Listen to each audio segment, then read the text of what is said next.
Ladies and gentlemen, welcome and thank you for joining us for today's webinar, Entering and Expanding in India, Immigration and HR Update.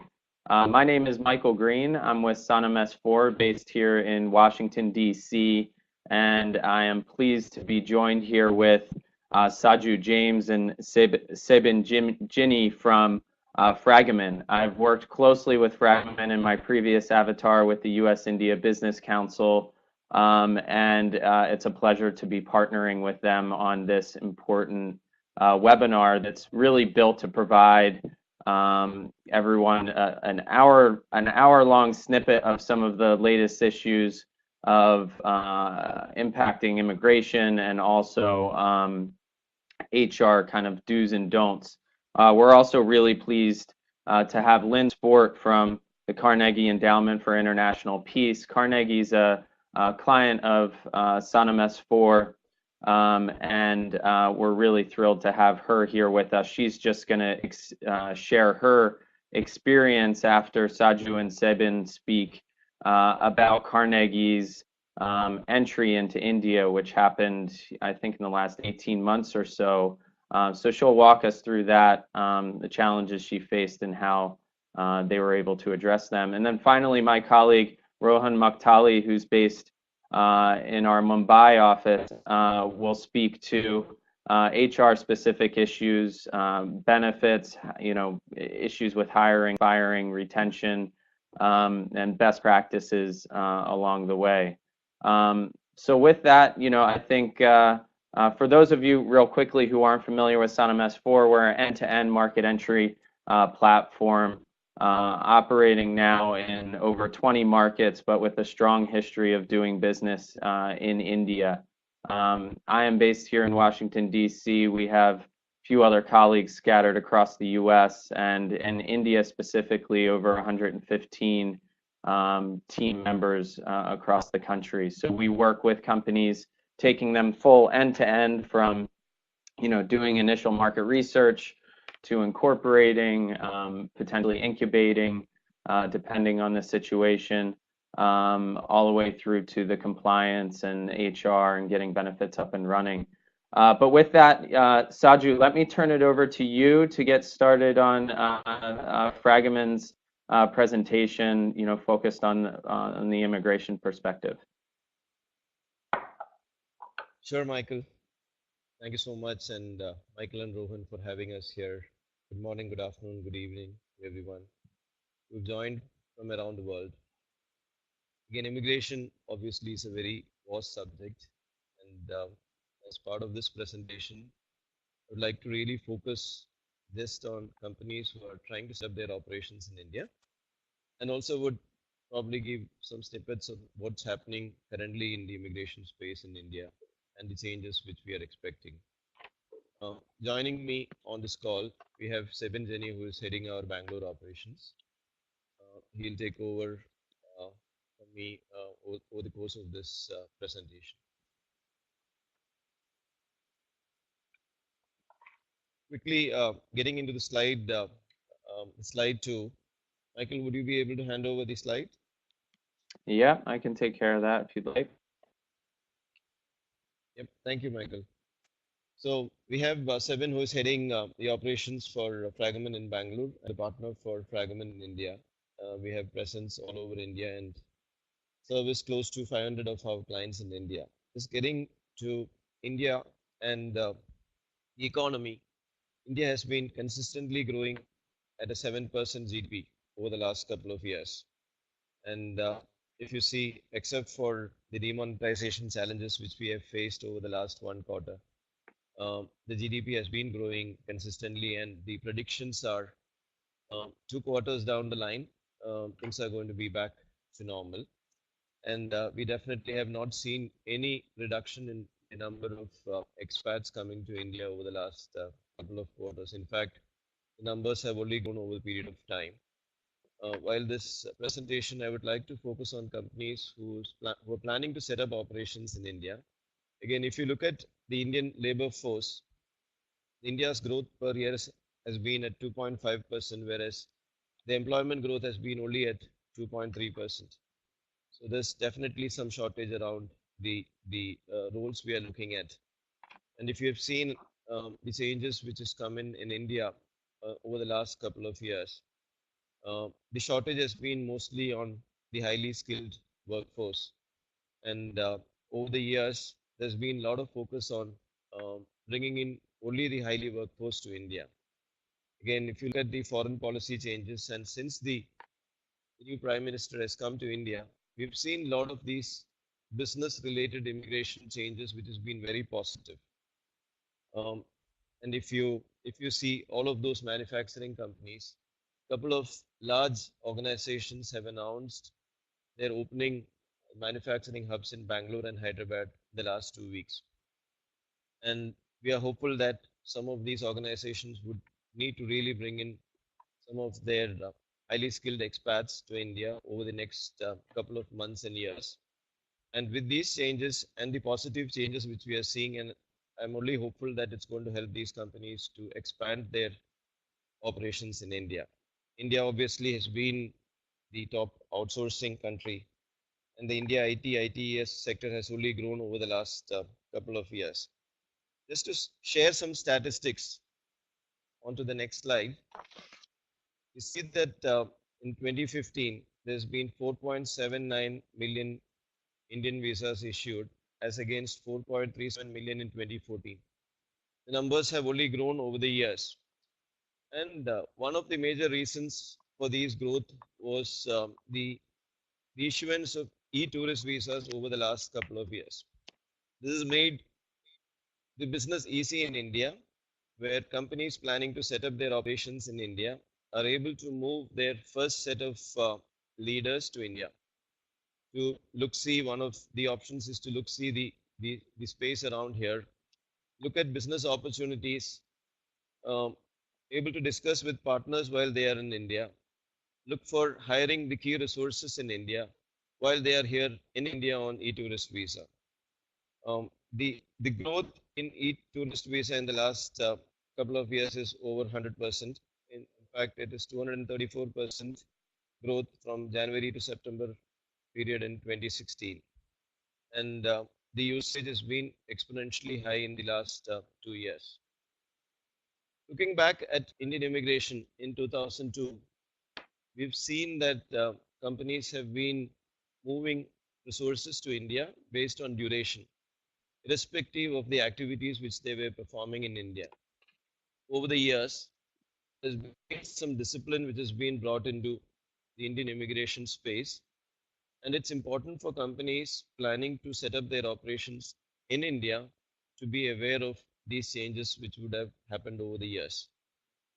In 2009, in October, there was a sunset period where all the expats who were in India on different categories of visas were asked to review their existence in India, look for right categories, and then those who were not in India on their appropriate visas were asked to return home and come back on an employment visa or a business visa, as the case may be. Mostly, this was due to one of the things which we have noticed in India was companies were moving back and forth resources, mostly on short-term immigration status, where they were not, even though they were on employment, they were pretty much on business visas traveling back and forth. And the triggers what forced Indian administration to look at these changes were basically the upward trend on tax avoidance. Most of the companies who had staff in India, the expats in India, were able to move people freely and were probably not compliant with respect to the tax requirements. And one of the key changes which the ministry brought in as part of this change was to have the expats in India apply for their extensions while they are in India itself. Similarly, we have also seen that complete cutoff from bringing in semi-skilled and unskilled foreign workforce. Again, this was something which was not there prior to 2009, and the organizations were able to freely move in resources back and forth based on the need. And if you look at the Indian scenario where there were quite number of unskilled and semi-skilled workforce, there was no need for again resource transfers from the other countries. Again, some of the decisions which forced the ministry also to look at these changes was the reciprocity issues which were involved between countries where Indian nationals were not allowed to move freely, and some of the reciprocity issues also played a major role in these changes. So overall, since 2009, we have seen that the ministry has been very, very strict with respect to movement of people. The technology has really brought in transparency to the way people movement was handled. If you look at the systems around the world, it's been connected now, and you see consulates communicating with port of entries with respect to travel of resources back and forth. One of the biggest challenges with security was that we were seeing people moving around with without proper visas from other countries, and that was not being tracked well. But with technology now, all of that has been under control. So the biggest changes we've seen over the last couple of years has been uh, the FRROs, the ministries, the consulates around the world are connected, and they really have track of people movements back and forth. So it's very important for companies who are planning to set up operations in India to be aware and clear of the immigration requirements. And I'm sure Sebin will dwell on some of the major changes which has occurred over the last couple of years on the specifics. But just to add here, in 2009, we worked with NASSCOM to be to submit a paper with respect to the changes which was proposed. Similarly, recently we've also been involved with some of the policy changes with the ministry with respect to prevailing wage changes, where the USD based prevailing wages were we recommended that you look at prevailing wages to be in Indian rupees. All of those changes has been brought in with some of our involvement, and I'm sure Sebin would dwell on that further. Sebin, over to you. Sure. Thank you, Sadhu. Good morning, good afternoon, and good evening to all of you. I would like to especially thank Sanam, for actually giving us this opportunity to be partnering with you all as this webinar. Thank you so much. I'm currently on slide number 7, sorry, that talks about the major categories of Indian visas. I mean, these are the various options that, the visa options that foreign nationals can actually come to India. Now, it's very important that you all have in mind that the category of visa, the assessment is based on the activities that's going to be performed by the foreign nationals in India. Okay. So if you look at the list, there are close to about 13 different categories of visas here. But if I have to step back and, like Sadhu said, go back to 2008 and 9, we would have probably had just about 3 categories of visas and 3 or 4 categories of visas at the maximum. And that too, it has been so ambiguous. There was not much clarity at all. People, corporations actually really struggle in order to, apply for the right category of visa. But if you look at it today, I think Indian immigration is really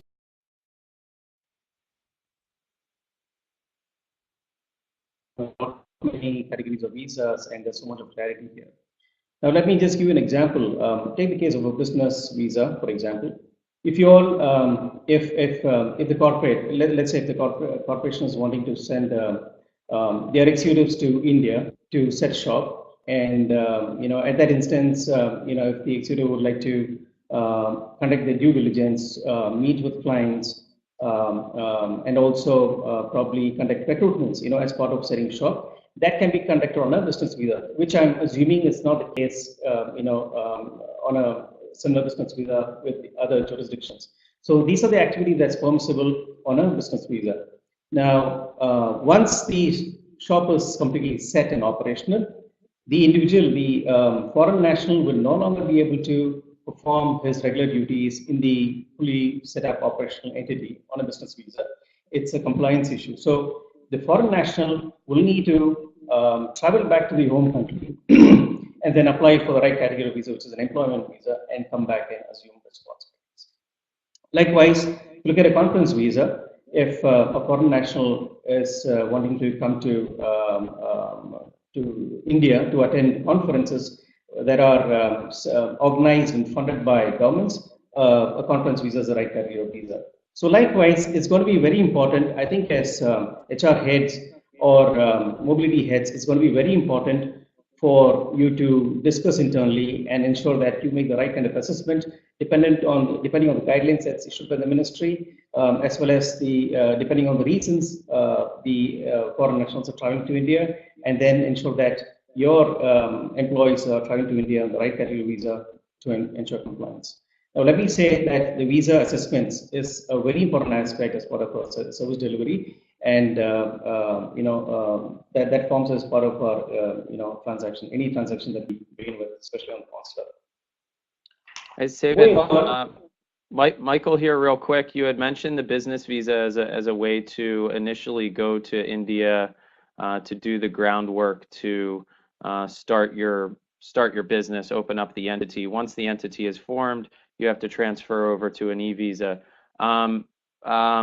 Saju had mentioned e-tourist visa. How does that kind of fit in? And I know it's relatively new, so has there been any issues with folks coming over to do business on the e-tourist visa? So what's the difference between the business visa and the e-tourist visa? Can you do effectively the same thing is my question.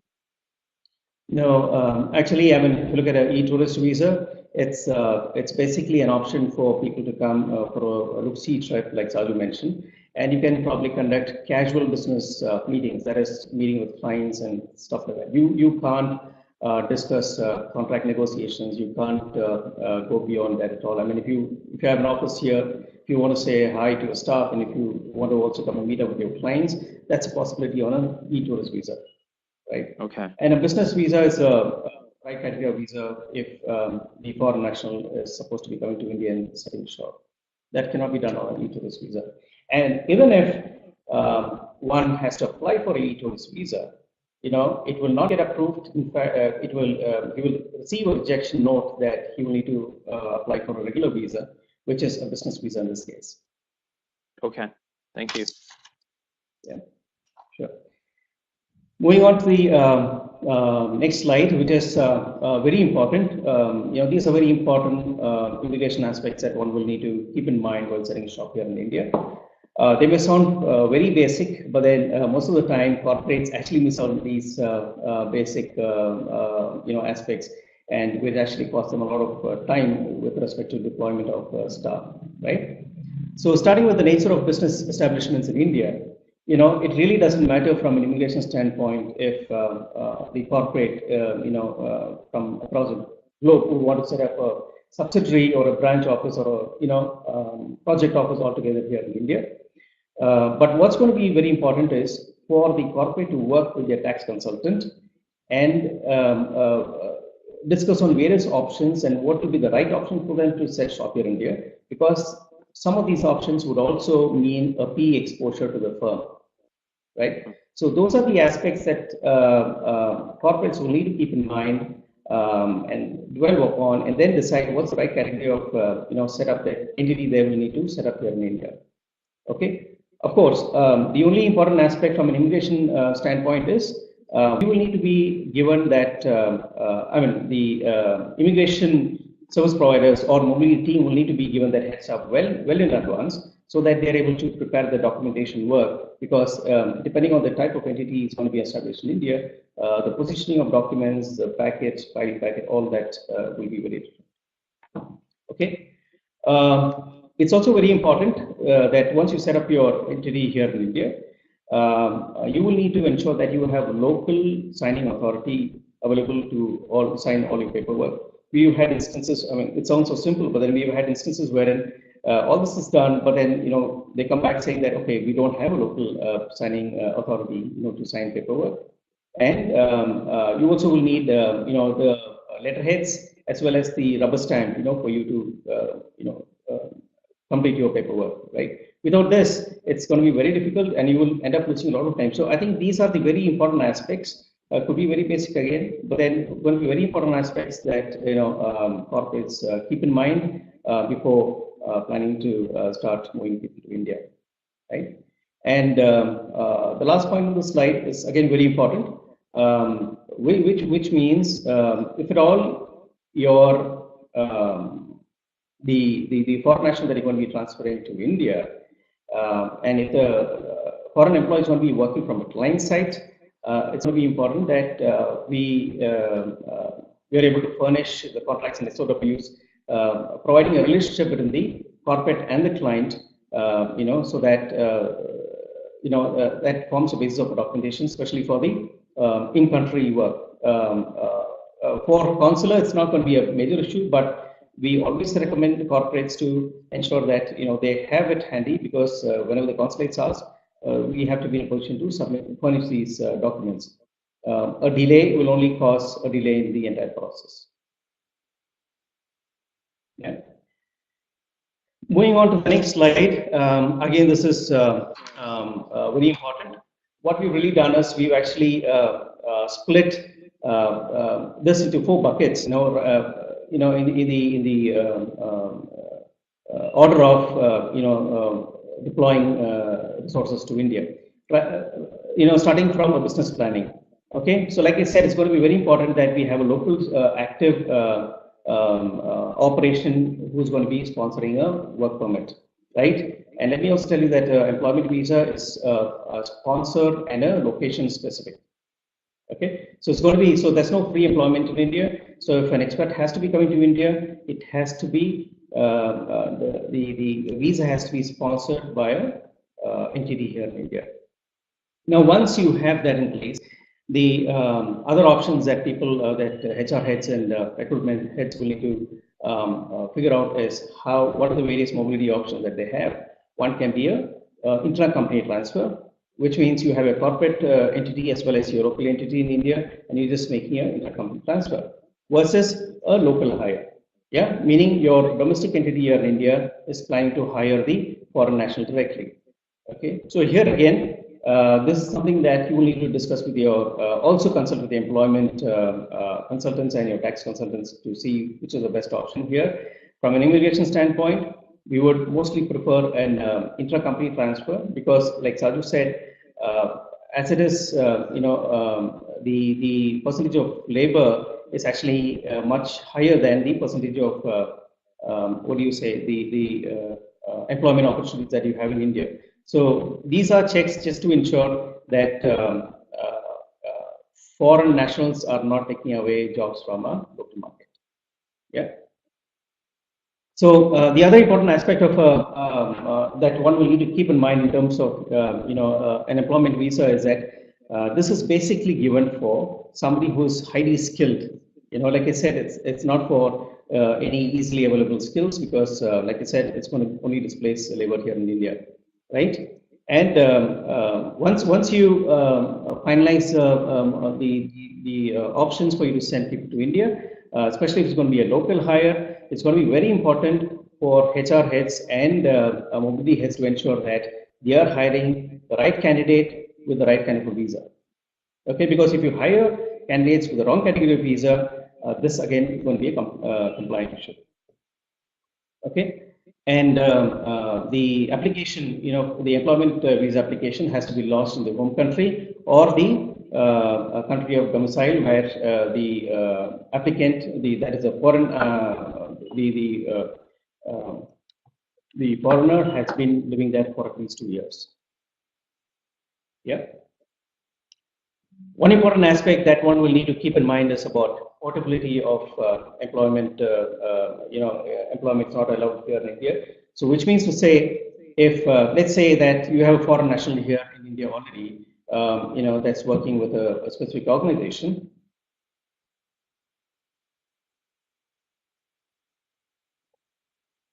If you have a foreign national here already working in an organization, and if at all he is going to be offered another job by another company, he will not be able to accept the job. He will need to fly back to his home country and apply for a new visa.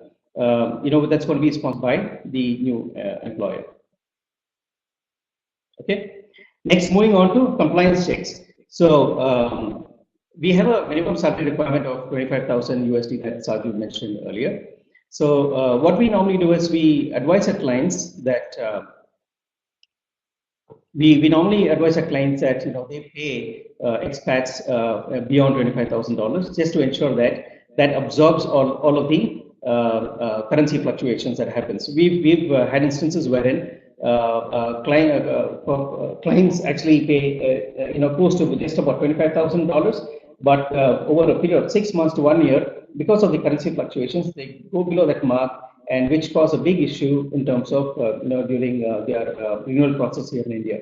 Okay, and that also brings about a lot of issues with respect to taxation as well.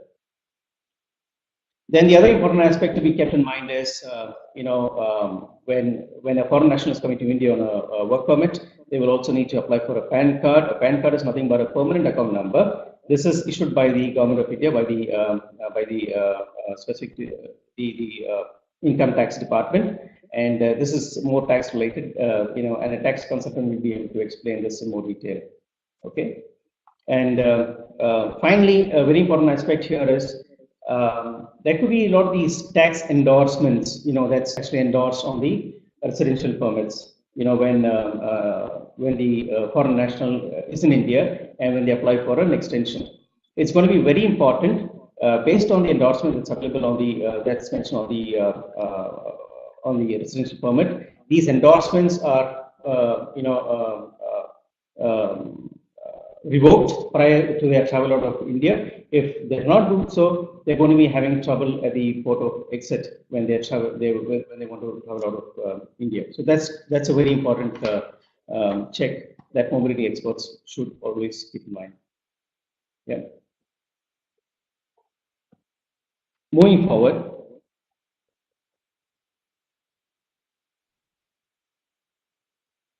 Sorry, Michael, I'm unable to move slides.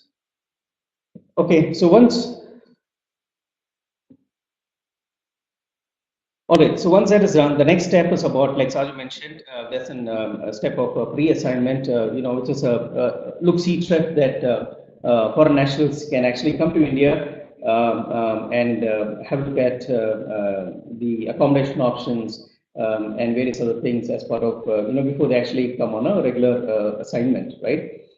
So this can be done on a tourist or an ETV visa. I mean, that's the same that you were talking about, Michael, that particular visa. Or it could also come on a business visa, if at all they would like to also, include some business meetings along with their look-see trip. Yeah, so that's an option. And what happens when the employee enters in India? So wherever you have visas that's which is valid for 180 days and above, it's mandatory that foreign nationals come to India and complete the in-country process, and they have to apply for the residence permit within 14 days of their arrival into India. Okay, so this is again a very important step. And from then on till the time that the foreign national is going to be here in India, there are various steps or the in-country processes that the foreign national will go through depending on the situations. Like if at all there is a change in work location, if at all the foreign national, let's say for example, the foreign national has come to Bangalore location, and that's a base location, and after maybe a while he's going to be moving to a different location, let's say Pune, and if it's going to be beyond 8 weeks, and if he's going to be changing his base location to Pune, he will need to conduct a process which is called a file transfer process. Okay, so likewise, there are all of these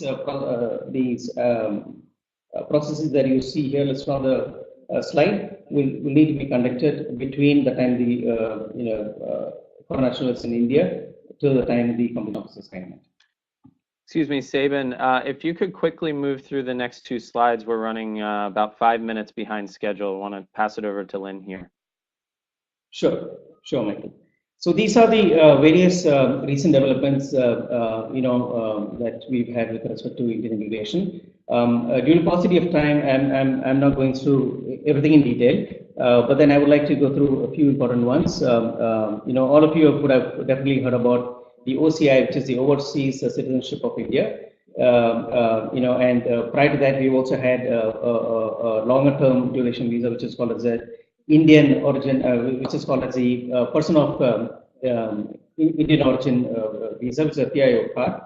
Now, the government has decided to merge both of these cards together and just have one card, which is the OCI. Okay, and the current deadline, for people to apply for an OCI card in lieu of PIO is extended to 30th June, which is 30th June 2017. Okay, so although the dates have been extended, we always have been telling clients to get this done at the earliest because just to avoid last minute delays. I was given to understand that during the month of December 2016 alone, the Bangalore FROs received close to about 800 applications alone. Yeah? So it's going to be important that we do this as quickly as possible. Sounds good. Then the other important change is about the tax clearance certificate. Now, this is issued basically for short term. We've noticed that short term, when I say short term assignments for visas which are lesser than 6 months as well. We have seen this endorsement on the residential permit, and as part of that, there's also an endorsement that they will need to provide a tax clearance certificate from the income tax department.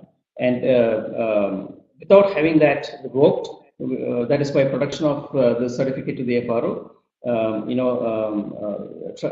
foreign nationals will not be able to travel outside India, and they can be stopped at the border of etc. So Sabin, I think we just have 2 more minutes. If you can wrap up just in 2 minutes, and I'd just like to make an announcement that we will circulate these slides to all the registrants. So I think there's fantastic information on each of the slide decks. So everybody will receive a copy to review on their own as well. Sabin?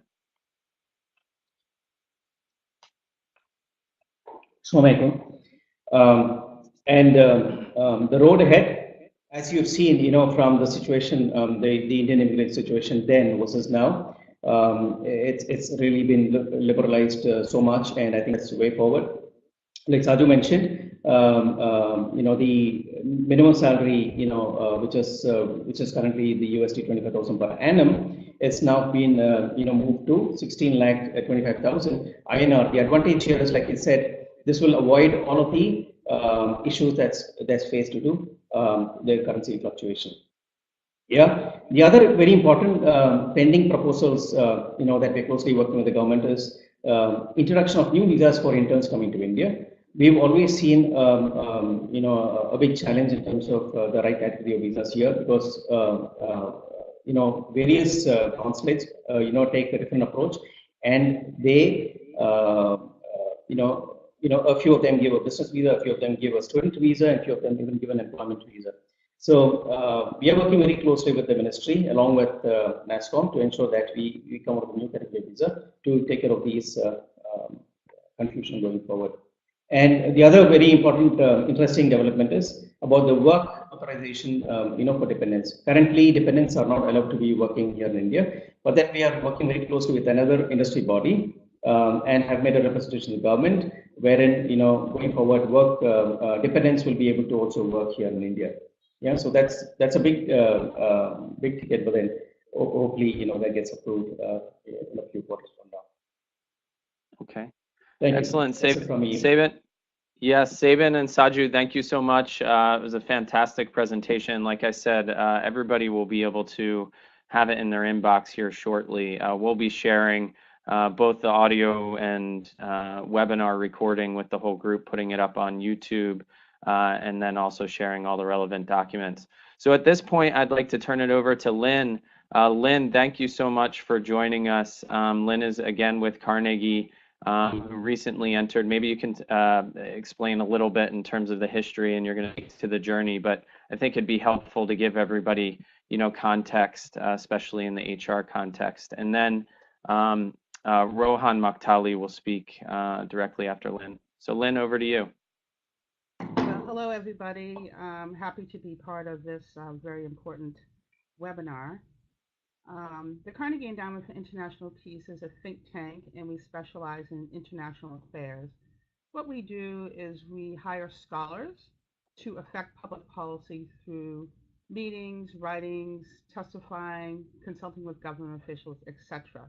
So we're an academic institution, but a nonprofit. We're not a university. We have offices in 6 different countries.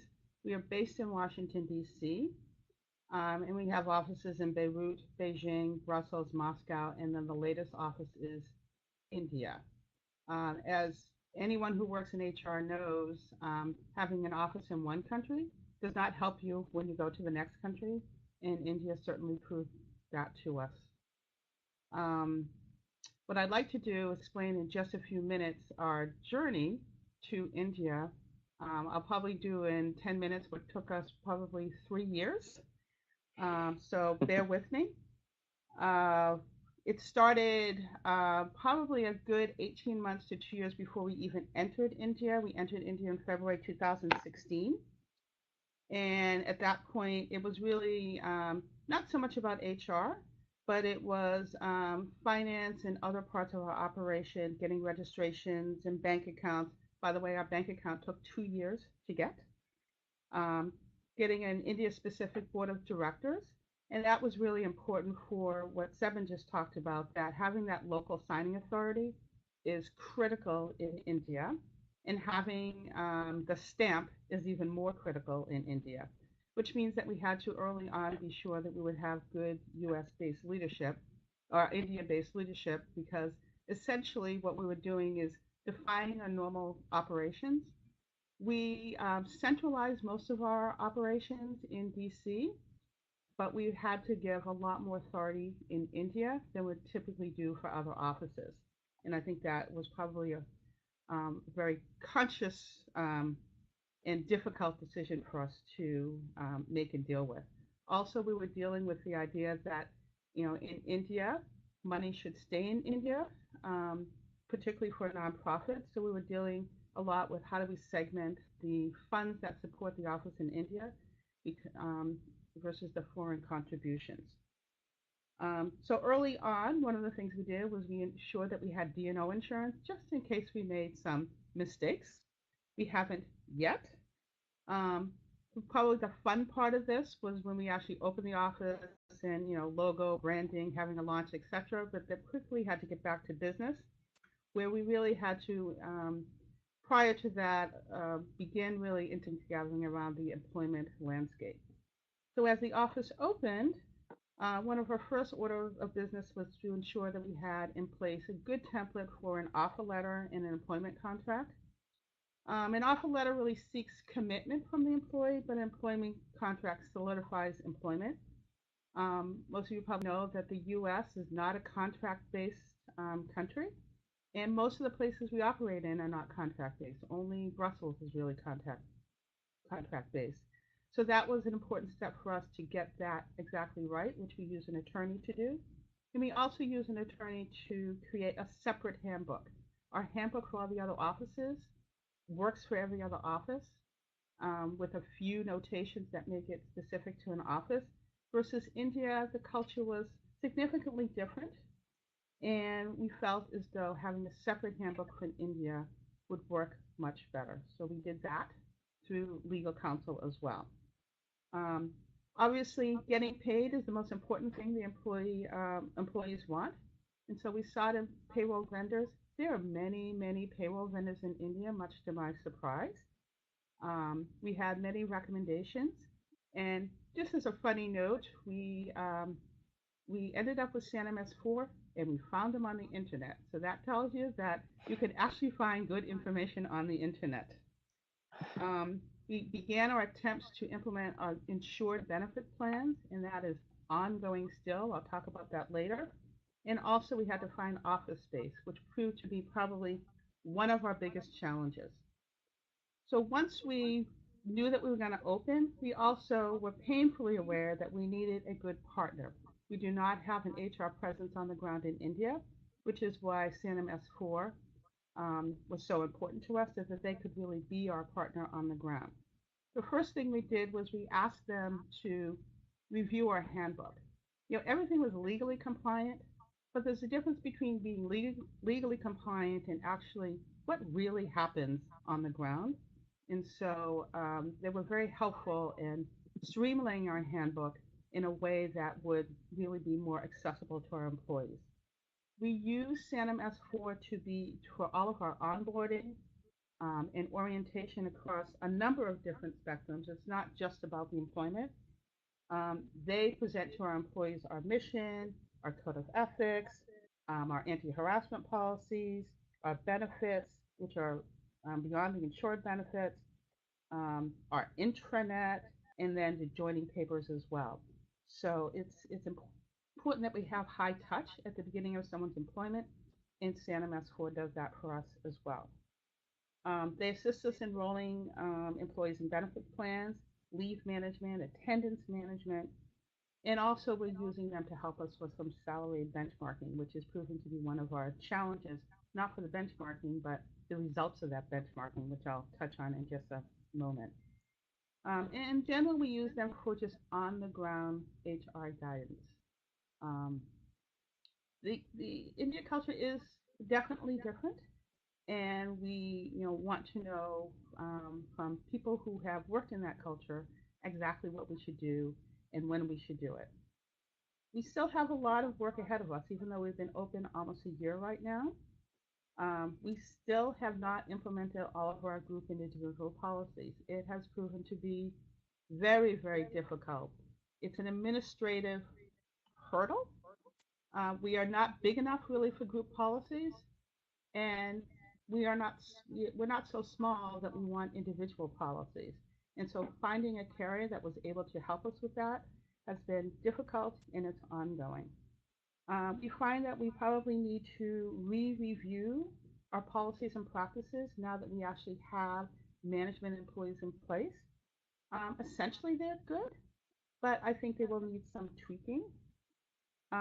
We definitely need to look into what our recruitment practices are. To date, most of our recruitment has been through referrals, which is not a method that we're comfortable with on an ongoing basis. And so we're going to begin to look at how do we do that more systematically within the Indian culture. And we're in New Delhi, by the way. I think that's probably important to know that I didn't mention. Our biggest challenge is yet to come. Pregaman mentioned that the economy has moved 7.1%. That's much higher than what we're used to in the US and higher than what we're used to in all the other countries we operate in. And so we really need to think about how do we either budget or re-communicate to our employees that we don't have an environment that gives very high increases, but at the same time, we also pay well above the norm, which is why that salary benchmarking study has become so important to us. We are just one employee shy of having to implement a sexual harassment committee, which seems like it's not a big deal, but it actually is. There's all sorts of legislation around that. And then we're just trying to figure out what are the next set of challenges. And I have no idea what they are, but I'm sure there will be many. The good news is that working in India is a welcoming environment, except for on the administrative side. So it's fun, actually, working. But you have to be pretty diligent at doing so. So we look forward to those challenges ahead. So hopefully I've caught us up a little bit. Yes, Lynn, thank you so much. And I thought that was a fantastic job kind of going through the journey. And I know there's still more work to be done. I'd like to turn it over to Rohan now. Rohan, I know Lynn worked very closely with you on a number of the issues that you had mentioned.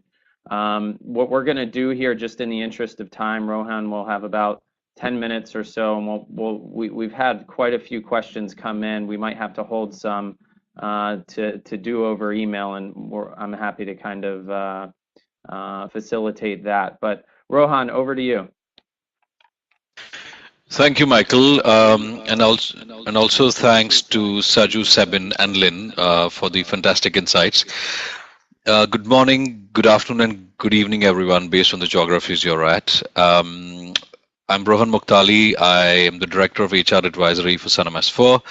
What I do is I advise newly entered companies in India on the best practices of HR and the complexities of employment law, some of that which Sebin and Lynn mentioned in their presentation.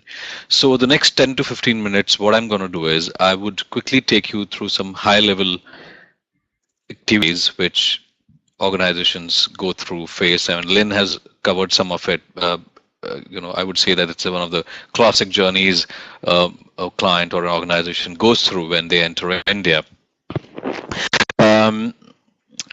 So in today's presentation, what I'm going to quickly cover is about what are the key factors for consideration. Michael, if I may quickly request you to move to the next slide. So we'll talk about what are the factors you may have to consider if you are, a HR director, a business development or a sales head and looking to expand in India, or if you are a leading business in India and you're looking at acquiring talent and setting up some of the progressive HR policies. So what is that you would look at when you hire talent? What's the classic employment quadrant in India? What are the common employee benefits offered, both from a statutory compliance and best practices perspective, and the impacts those have, and some of the new trends and recommendations when it comes to engaging employees? Well, my friends Saju and Sebin have covered about the complexities about compliance, and actually getting talent in India. So I would move on, picking up from that thread that, the economic liberalization in the last few decades has really made the regulatory authorities and courts, to recognize the rights of the employees in India. And I would specifically, here emphasize that the new government, which is in power at the moment, they are really trying their best to eradicate policies or rules or acts which are redundant or obsolete and bring in some of the most practical practices so that doing business in India from an employment perspective is easy. The next natural step, for an organization when, companies look at growing is hiring talent. So some of the good things about the market in India is that we have a large pool of candidates which is readily available. The managerial workforce here is highly qualified, well educated, they speak English, and they look for secure and long-lasting jobs generally.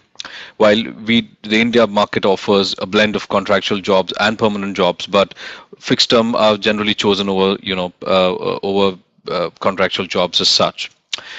While hiring employees and interviewing them, it's actually critical to give them the larger picture of what's company's business plan and, reassure your commitments to operate in Indian market. When you look at acquiring talent, when you meet candidates, these are some of the classic questions you may expect, where what's the company's plan in India, how sincere and committed the company is, to expand and develop its business in India. The reason being here that the candidates actually play quite safe, between jobs. They generally evaluate a couple of opportunities before they accept a job offer. And at times they may drop out at the last minute stating that they've just got a better job somewhere else. I mean, that's the reality here. So the questions we would generally ask you yourselves or, your hiring team is as follows, that what is the kind of talent you're actually looking for in India? How best do you think the employees which you're looking at would complement your needs? Have you checked the availability of talent in the Indian market for the skills you're seeking? And where you would actually get these people from? I mean, do you have any preferred names of organizations you're looking at, any competitors or recruitment consultants who would help you with that pool of candidates? Who are the dominant employees in your space, and can you actually really compete with them, not just from a talent perspective, but from benefits and work-life balance perspective? So these are the classic questions you may have to really ask yourselves. And in interest of time, I'm not really getting into the details because, as my colleague Michael said, that this presentation will be available, online for all of you to refer. I'll quickly move to the employment quadrant because these are the four things which we look at, when we guide our clients, just not from a hiring perspective, but also setting up the framework of employment and how do you attract, retain, and manage the talent. So compensation, benefits, rewards, and career progression. So we encourage new companies, who are setting up business in India on actually working on all these four simultaneously. If you have a budget in mind, but it's also good to do a bit of a water testing about that. Is your budget good enough to offer salary to employees? So maybe a quick compensation survey is good enough. It's also good to know that are you paying what the market is offering to the candidates? And I mean, you always run a risk of either overpaying or underpaying employees, and that obviously has a big impact on retention. So one of the recommendations is just quickly do an employee benchmarking and benefits benchmarking survey. That was helpful. Second is the benefits, because today when employees move jobs, and especially when they look at choosing a new company in India as their next career avenue, benefits is something they would emphasize upon, because that's in addition to salary, a big motivation for them to stay in the job. Similarly, rewards. What is the reward practice of the company? How is the performance being managed and rewarded? What is the frequency of that? So effective management of performance and rewarding consistent performance, which is at the acceptable level, is the third thing employees would look at, and you should be ready when you actually devise your compensation reward practice as well as your performance management policies.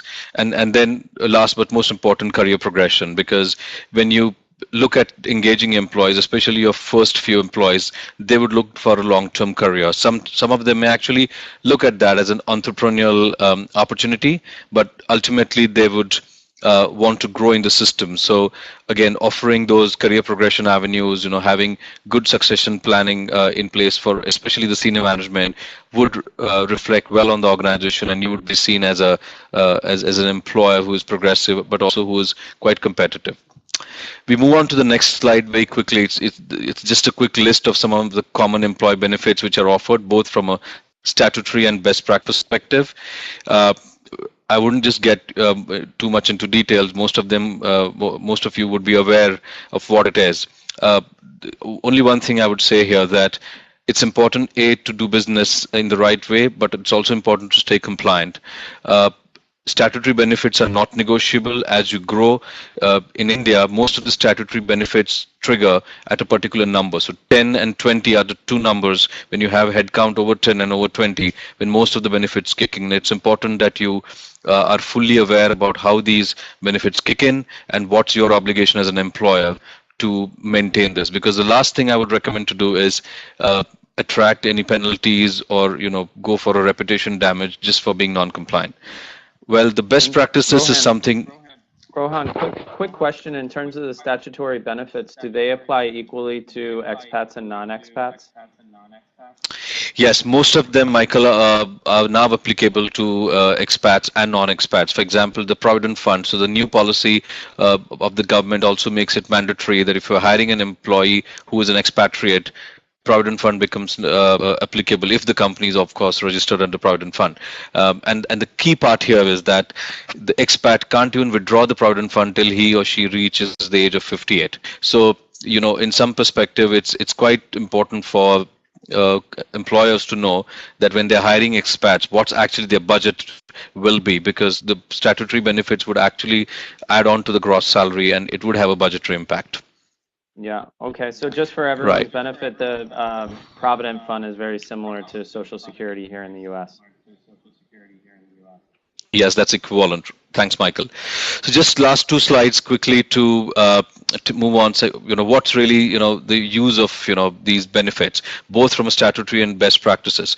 I mean, best practices is something the companies can decide to adopt based on their budgets as they grow, because for an employer who's employing 10 employees will have different practices from a benefits perspective for, as compared to an employer who's employed 50 people. It's based on what, your employee strategies are and, how do you really see your company growing. But ultimately, the impact is that you'll have employees who are working with high morale and motivation. It is seen that good employee benefit schemes ultimately lead to a good work-life balance, which is a new trend. People are recognizing the importance of work-life balance. It indeed leads to good amount of talent attraction and, most important, retention. You would end up spending good amount of money in hiring employees and investing in training, but if you're not able to retain them in a market like India, which is highly volatile, then it would adversely have an impact on the business. So that's again important to note.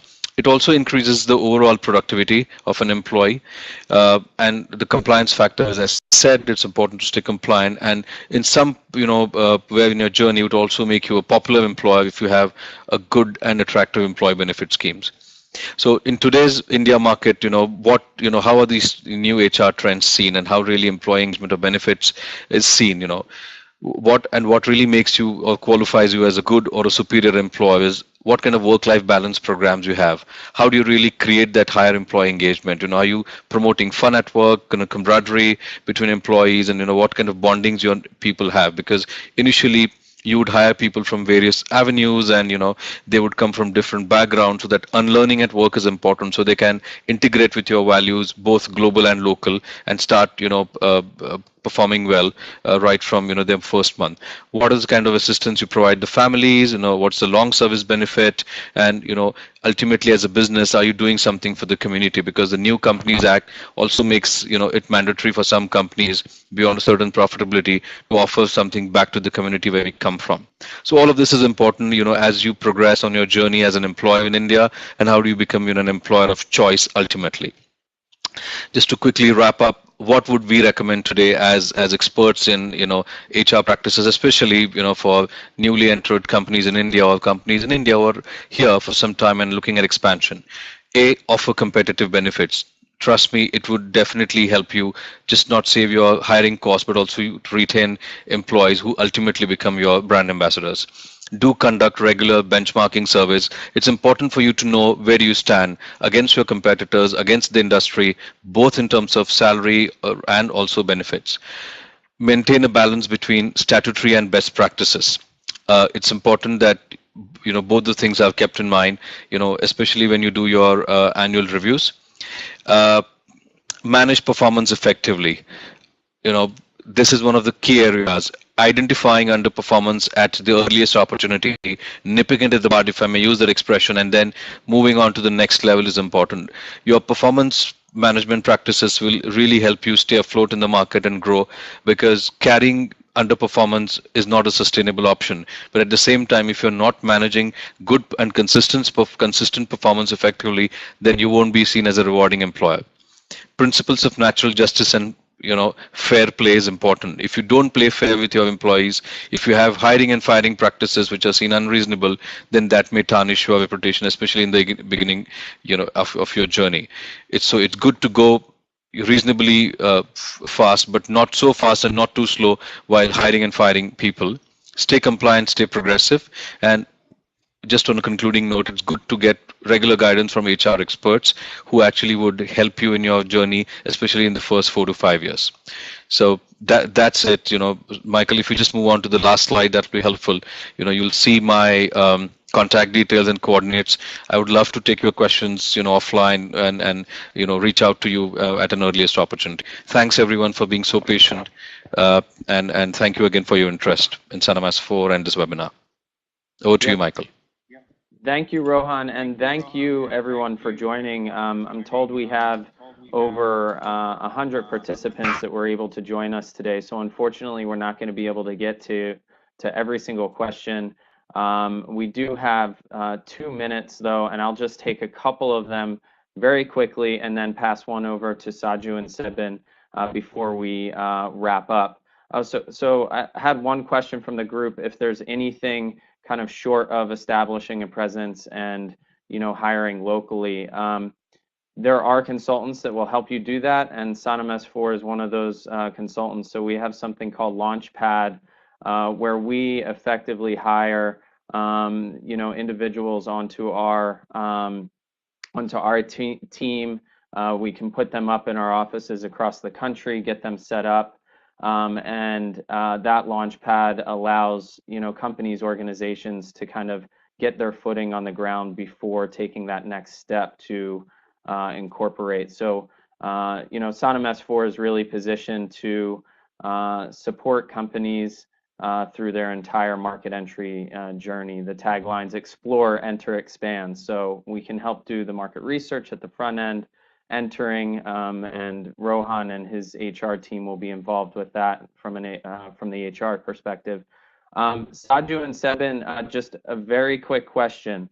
The current e-visa form only allows an one employer name. What if you come on dual employment? So a dual employment question for you real quickly before we wrap up. Sure. Thanks, Michael. I would like to take a stab on that.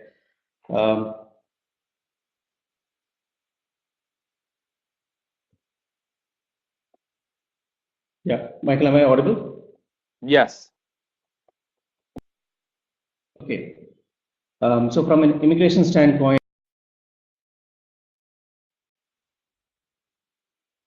both sponsor and location specific. So which means you will just have one sponsor supporting the visa at all times. So you cannot have dual employment. And I think from an employment law standpoint as well, I'm sure Rohan will be able to clarify that better. Dual employment is not recognized in India. Okay. So that's well, that was a quick answer. Okay. Well, thank you. I just want to wrap us up, realizing you know, we all have busy days to get to, and it's getting pretty late over in India right now. So Saju, Sebin, thank you so much for joining us, Rohan, and Lynn as well. If you have any questions, we'll be, you know, I've had probably about, you know, 15, 20 or so come across. So what we'll do is we'll field them directly and be in touch offline. Any questions you have, fragaman.com, sonams4.com. We're alive and well on the net, and feel free to reach out. We're happy to answer any questions you have. So thank you very much. Have a good day ahead, and good evening to those who are joining us from India.